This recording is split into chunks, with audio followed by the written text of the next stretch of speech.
Okay, so I'm going to be discussing Group 2, our discussion about public relations, international public relations.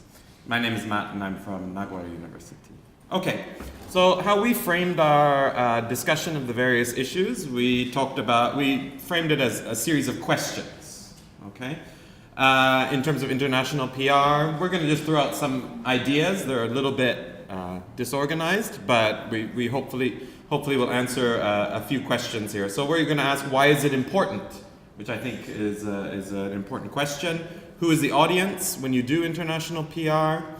How should we do it? Which is much more about strategy and tactics. How do you measure the impacts? So how do we know that public relations has any kind of effect? And what are the various challenges? Okay, so we framed our discussion in this way. Okay, so first of all, why is it important? I think most people in this room probably think it's important, okay, because we're all from the administrative side of the university. Essentially, the argument is you want to improve your university's reputation. There's some universities some people in the room representing universities that are widely known all around the world, but for I think most people, we're at universities that are less known around the world. Some of them are known very well domestically, but not known internationally. But we want our university's reputation to improve internationally, okay? Why? Well, we also want to attract better international students, international faculty. Students want to go and study at universities that are well known around the world. This helps their job prospects later. This helps them feel a kind of sense of pride in their own university. International faculty, there's so many universities in the world today that they will want to go and teach or do research at universities that they at least have heard about, right? I mean, many of us, again, are from smaller universities that maybe, the top researchers in a lot of countries have never heard of. So it's useful to get your university's name out there and your image out there so that people are familiar with you. And then, of course, to attract domestic and international funding and resources. Many governments, especially those of us from public universities, the governments evaluate the universities based on rankings, things like that. So it's very important to do well in international rankings, even though you might not agree with them, and they are certainly problematic. But still, you want your university to at least show up in a lot of the rankings. And governments will sometimes tie financial resources to how well you do in the rankings. Now, who is the audience? Well, traditionally, public relations, the audience is the traditional mass media, right? You want your university to make it into the newspapers, to make it on television broadcasts. You want a researcher at your university, their research to be picked up by the traditional media.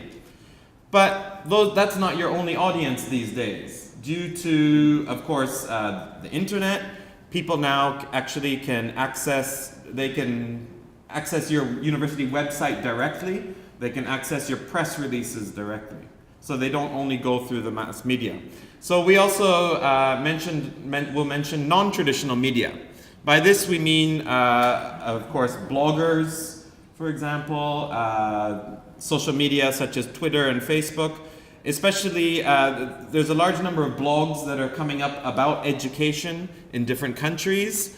And whereas our target in the past might have been to be in the top newspapers in your country, if you're trying to attract students, you might want to make sure your university appears on blogs that students actually read.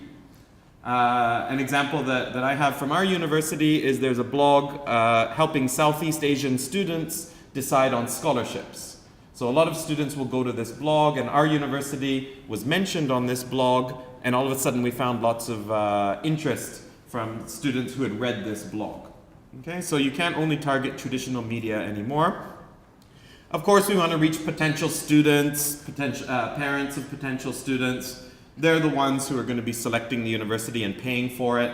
You want your university partners to have a good image of you as well, too.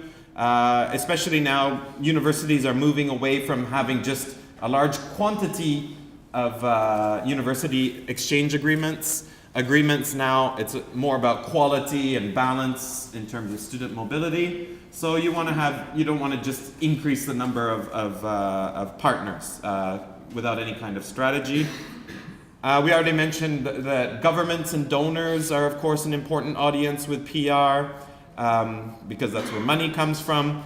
The ranking agencies, we had a long discussion about, for QS ranking and Times Higher Education, especially Times Higher Education, 40% of in terms of their method for how they rank universities, it's about 40%, I think we agreed, is due to a survey. And the survey is a reputational survey. So they send the survey out to academics. So, most academics know universities due to joint research, publications, things like that. But there's also, if your university has a presence or an image, that this can also help it go up in rankings, especially Times Higher Education and QS.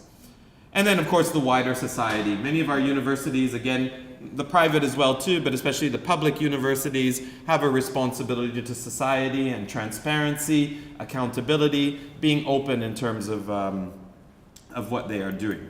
Okay? Now, how should we do it? Well, as you can see here, it's a hodgepodge kind of ideas, but there are different ways to do it. Some universities have media relations offices. For many of the Asian universities, like our university, you have a traditional media relations PR office which operates in the native language of that country. Okay? And then what most universities will do that even have English material is just translate the native language into English and then just post that on their website. I know our university does that. But the problem with that is that the traditional PR offices usually are dealing with domestic audiences who have very different interests than an international audience. So you might, something might be really interesting for your domestic audience, something relevant research or something like that, but have no relevance whatsoever for an international audience. Okay? So many of these offices have media relations. Again, for the Asian universities especially, multilingual websites, multilingual PR material, English language materials. One university, I think, had 20 languages on their website, okay? Right? But you should at least have English if you're doing international PR, okay? But, of course, this increases the cost, right? Okay? It's not cheap to do a multilingual website to keep it updated. Data analysis, this is related not only to PR, but to marketing as well, too. PR and marketing, we can separate, and they're coming kind of closer together. But in terms of marketing, I've mentioned this in my presentation yesterday, but at Nagoya we do data analysis of where people access our website from, where they go on our web page, how long they spend on different parts of the web page, so that we can target specific audiences. And again, kind of the usual techniques of international PR, improving social media. Many universities are very top-down with their PR, but social media, especially with potential students, teenagers are pretty smart when it comes to social media. They know what's propaganda, right? And then they know what to trust. Well, okay, it's debatable these days. Don't want to make a grand statement like that, but okay. People often know what's propaganda, right? So if the university just keeps on your Twitter account or on your Facebook account, our university is great, we're doing cutting edge research, this is so amazing, credibility tends to be rather low. Okay, people just read that and they say, okay, well, so what? But if you can actually do blog posts or Facebook posts or Twitter tweets, then you get students to be engaged, young people to be engaged, the credibility increases. There's this whole idea of thought leaders, and there are some people that have more, and influencers, and there's some people who have more influence if they write something than if just the university does it. But again, I think a kind of generalization, but especially in Asian universities, certainly in Japanese universities, PR is very top-down, bureaucratic, formal, right? It's not very fun. But people share things that are fun, right? Those are the things that go viral. Inviting famous speakers is a traditional way to do PR. What we talked about was the people who are doing the PR I'm at 10 minutes already, but okay, very quickly. The people who are doing PR should have their own, I can predict the future. The who are doing their own PR should be kind of independent, okay? So I'll go on a little bit. How to measure impact on international PR. The traditional way is to just count the number of newspaper stories that your university appears in. We do a little bit of content analysis. So content analysis means you not only count the number of stories that your university appears in, but you code it, like this is a negative story, this is a positive story.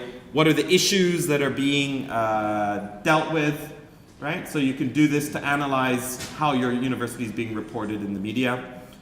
There's different software that you can use for content analysis. We've also been doing web analytics. Again, I've already mentioned that, but essentially taking a look at who's accessing your web page. That helps you target potential students. That's more marketing than public relations, but again, they're kind of getting related these days.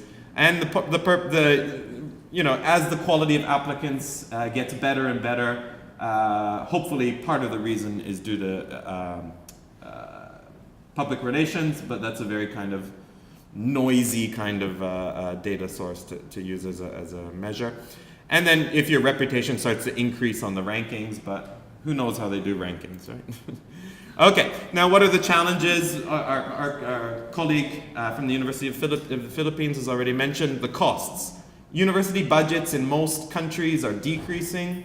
So how can you argue that we need a PR office when you still have to pay professors' salaries, tuition is going up for your students, there's less scholarships? Is there an argument to be made for PR? I think there is, but again, it'll be up to the individual universities to decide on how important it is. We also did discuss how to draw attention from non-English speaking countries. Again, a generalization, but many of the universities in the room are non-English speaking universities, so it's much more challenging than for North American university to do effective PR. You really need a kind of team of specialists. You need people who can speak English, who understand external audiences, etc. You need cooperation. Again, I think this was mentioned in the previous presentation. PR is not only about the PR office, but when your faculty go abroad, or all of us here today are in some ways ambassadors for our universities, and talking to people is a form of PR as well too. An interesting one of our colleagues from Indonesia pointed out was crisis management. What happens when your university gets negative media coverage? Okay, right? How do you deal with that? In some ways, that's not really the job of the PR office, I think, which is more to shape the message. That's the university president and the committee at the top of the university. But the PR office does need a strategy. There's lots of stories of universities, academic cheating and falsification of data and falsification of results and crimes by students, things like that. How do you deal with those kind of issues? And then, of course, realize that there are different cultural and policy differences between countries. Okay, so thank you all very much.